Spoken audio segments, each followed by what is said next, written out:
देखिए राजू तिवारी जी किस हैसियत से बोले हैं, पहले तो अपनी हैसियत जान लें। जो बिना सलाह मांगे देते रहते हैं और अपनी औकात की पैमाना भी नहीं जानते हैं। जो उपेंद्र कुशवाहा जी का इस पार्टी में हमेशा स्वागत रहा है और इसी पार्टी से गए हैं। नमस्कार। लोक जनशक्ति पार्टी ने एक पत्र लिखा है जेडीयू के राष्ट्रीय प्रधान महासचिव केसी त्यागी को, और उस लंबे चौड़े पत्र का सार ये है, पूरा लबोलुआब ये है कि नीतीश कुमार ने बड़े भाई बनने के लिए अपनी लुटिया डुबा ली। ये आरोप है जेडीयू का। जेडीयू के संसदीय बोर्ड के अध्यक्ष राजू तिवारी, उन्होंने लिखा है। जाहिर है जेडीयू की प्रतिक्रिया जरूरी है इस पर। हमारे साथ जेडीयू के कद्दावर नेता, बिहार सरकार के पूर्व मंत्री जय कुमार सिंह जी हैं। सर, एक पत्र लिखा गया है और कहा गया है कि भाई आप 122 सीटों पर लड़ना चाहते थे, बड़ा भाई बने रहना चाहते थे, और इसकी वजह से आप बिहार में तीसरे नंबर की पार्टी बन गए, लुटिया डुबोली। ये लोजपा के संसदीय जी राजू तिवारी जी बोले हैं। जी।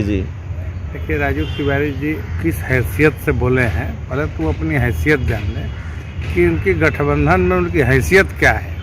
उनकी इतनी हैसियत अभी नहीं हो गई है, वो जेडीयू को डायरेक्शन देंगे, उस भूमिका में कहीं से है नहीं।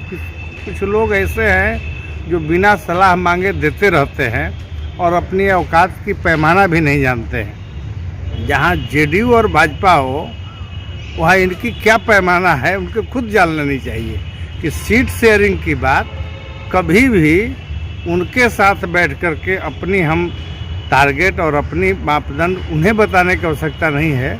हमारी बातें जो भी हमारी सीट शेयरिंग हुई है भाजपा से हो रही थी, इसलिए उनको ये नसीहत देना और कहना कि एक बड़े भाई के चक्कर में, बड़े भाई छोटे भाई की सवाल नहीं, गठबंधन बेहतर ढंग से होनी चाहिए, इसकी पहल हमारे तरफ से हुई है।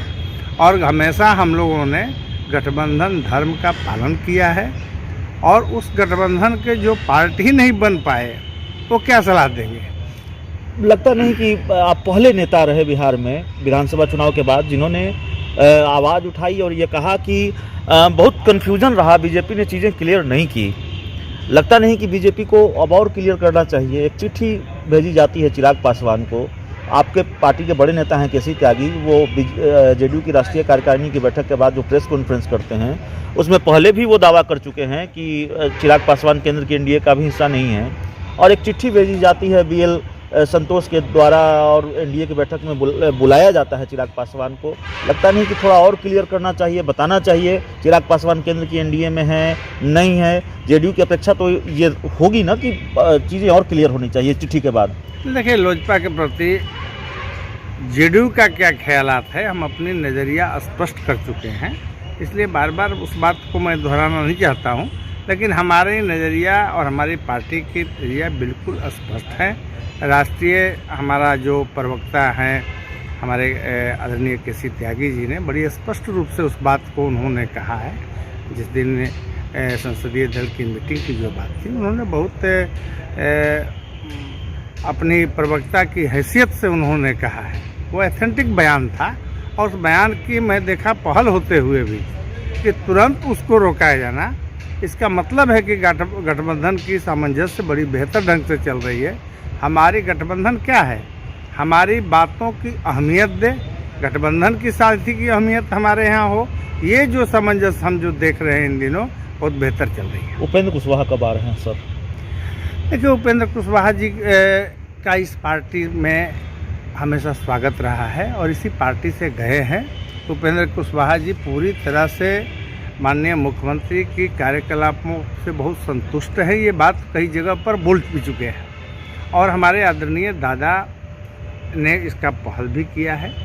और चूँकि हमेशा आदरणीय दादा हमेशा इस पार्टी की गोलबंदी के लिए जाने जाते हैं, और ये मैं यदि गोलबंदी हो रही है और आदरणीय वशिष्ठ नारायण सिंह जब इस पहल में हैं, तो आप निश्चित रूप से जान जाए कि वो परिणाम बेहतर होगा। तो बिहार जेडीयू के पूर्व अध्यक्ष वशिष्ठ नारायण सिंह अगर लगे हुए हैं तो यकीन मानिए कि अच्छी खबर मिलने वाली है।